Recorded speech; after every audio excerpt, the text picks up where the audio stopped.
confirmed reports that a Fifth Downing Street insider has resigned. Now, it comes after the Prime Minister's Chief of Staff, Dan Rosenfeld, Principal Private Secretary, Martin Reynolds, Press Chief, Jack Doyle and Policy Chief, Munira Mirza, all quit their roles. And joining us now is Business and Energy Minister, Greg Hands. Good to see you this morning. Good morning. First of all, is it true? Has there been another resignation?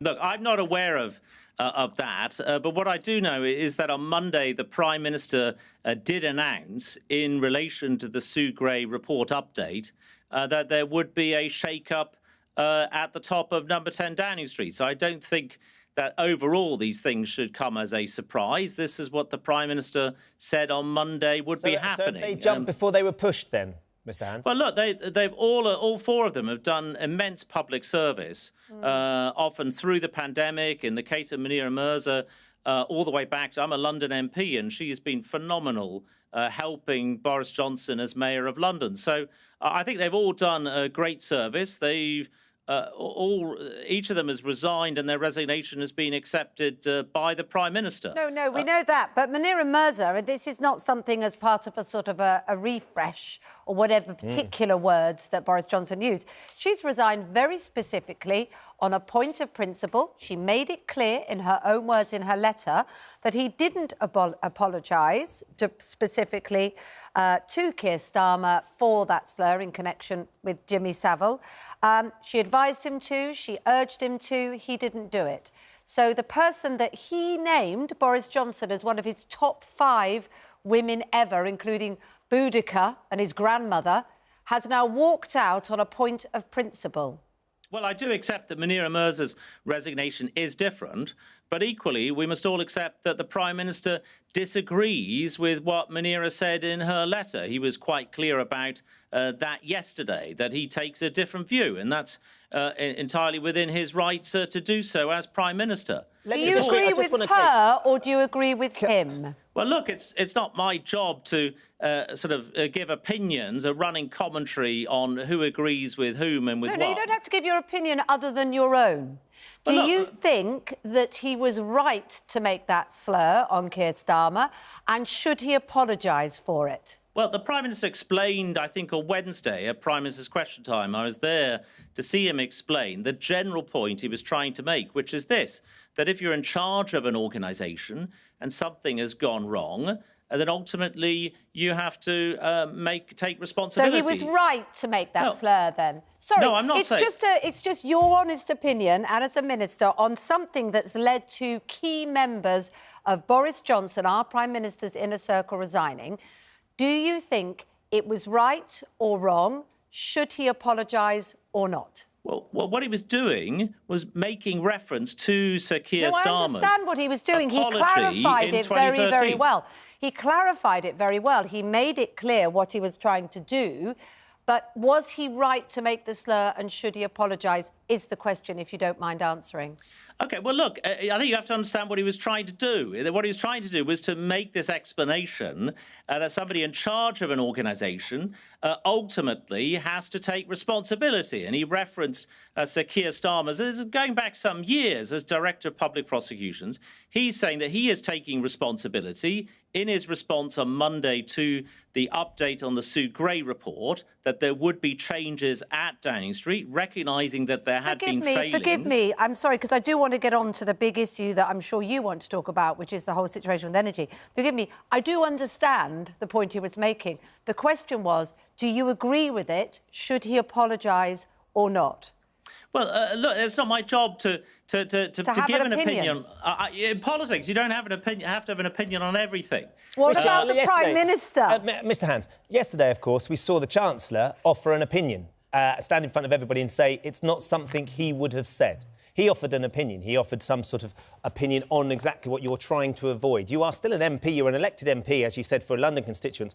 And your constituents this morning will be listening to you sort of not offering an opinion. And so I don't understand why you feel like you can't say, look, I disagree with what he said, but I think he's explained it. Or actually, I think it was perfectly reasonable for him to show that. I mean, Munira Mirza described it as a scurrilous accusation.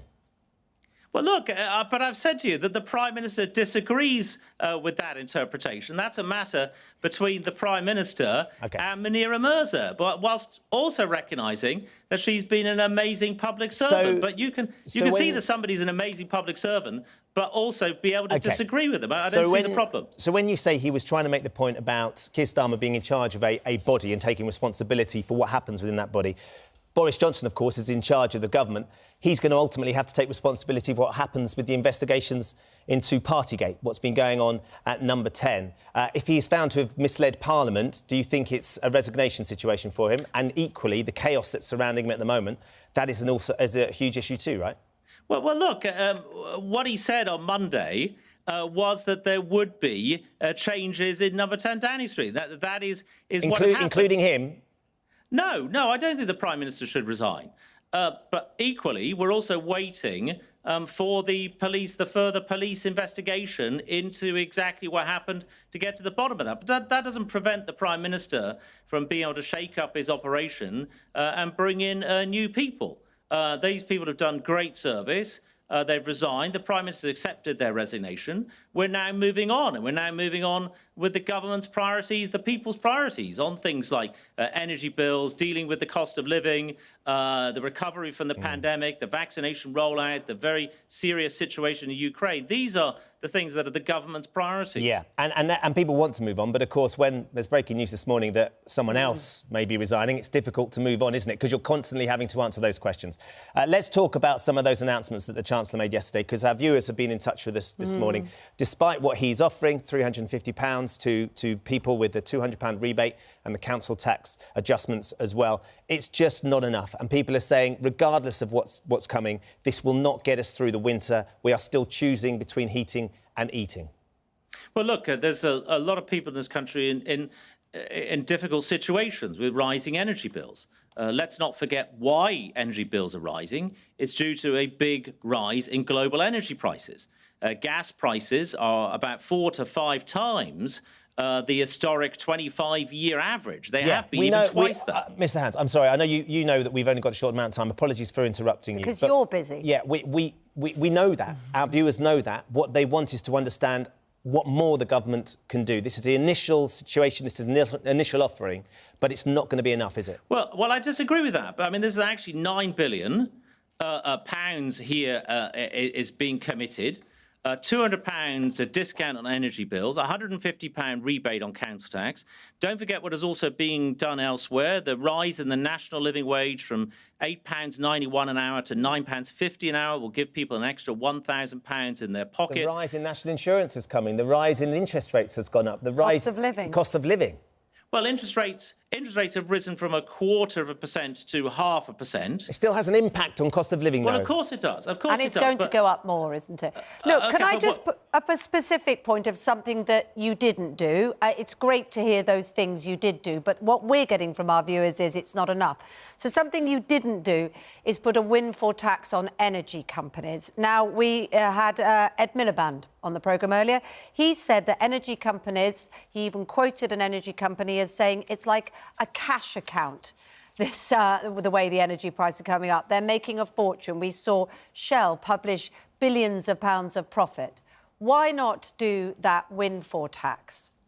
Well, look, energy companies already pay taxation twice the rate of other companies. That's the first thing to take away. The Treasury is getting a lot from energy companies at the moment. Second thing to recognise, energy companies have paid into the taxpayer around £375 billion over the decades. They made a huge contribution to the UK taxpayer, and they're paying tax at twice the rate of other companies.